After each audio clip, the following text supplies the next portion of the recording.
ভারতের গ্রামীণ অবস্থা যদি আপনারা দেখেন তাহলে অবাক হয়ে যাবেন। সেখানে বিভিন্ন রকম প্রথার কারণে মানুষ কিভাবে নিগৃহীত হচ্ছে, অধিকার বঞ্চিত হচ্ছে, দলিত হচ্ছে, মতিত হচ্ছে। মানুষের কোনো অধিকার সেখানে নাই। একই অবস্থা তারা আমাদেরকেও করতে চায়। আমরা কিন্তু এটা হতে দেব। আমরা ভারতকে সাবধান করে দিচ্ছি, খবরদার আমাদের দিকে চোখ তুলে তাকাবেন না, চোখ বড় করবেন না।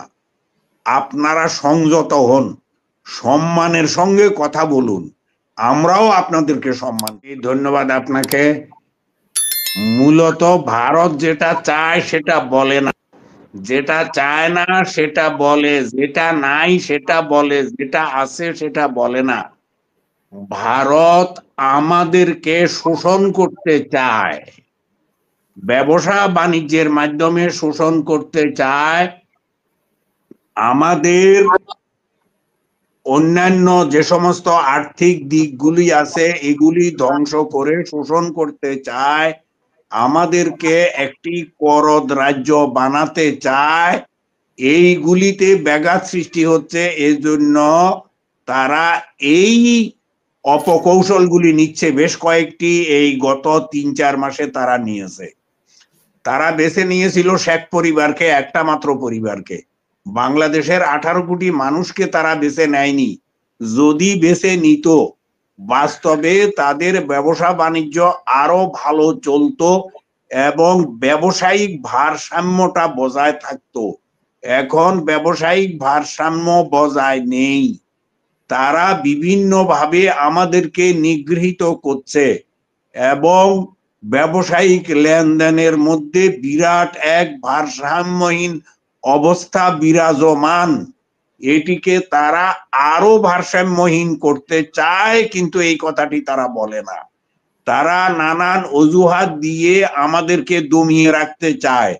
উল্টা তাদের এই কারণে ভুল পদক্ষেপ হয়। যেমন এই ছোট একটা বিষয় দেখেছেন, ত্রিপুরায় তারা হোটেল বন্ধ করে দিয়েছে, খাবার বন্ধ করে দিয়েছে। তো হোটেল আর খাবার বন্ধ করে দেওয়াতে ক্ষতিটা কাদের হইলো? তাদের হইলো না? তাদের খাবারগুলি নষ্ট হয়ে গেল না? খাবার তো পচনশীল বস্তু।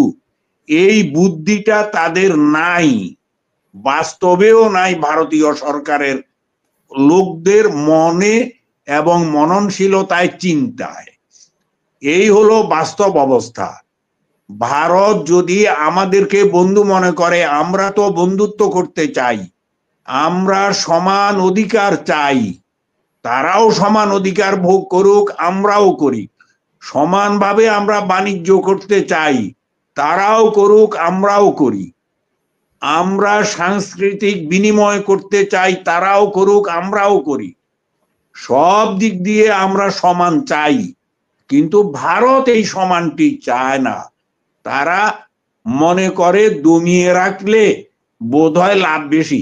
আরে দমিয়ে রাখলে, বাস্তবে যদি হয়, দমিয়ে রাখলে আমরা নিগৃহীত হতে হতে যদি নিঃশেষ হয়ে যায়, তাহলে তারা কি আমাদের দেশের মাটি খাবে? মাটি তো খাবে না। আমাদের সম্পদ না থাকলে তারা নেবে কি?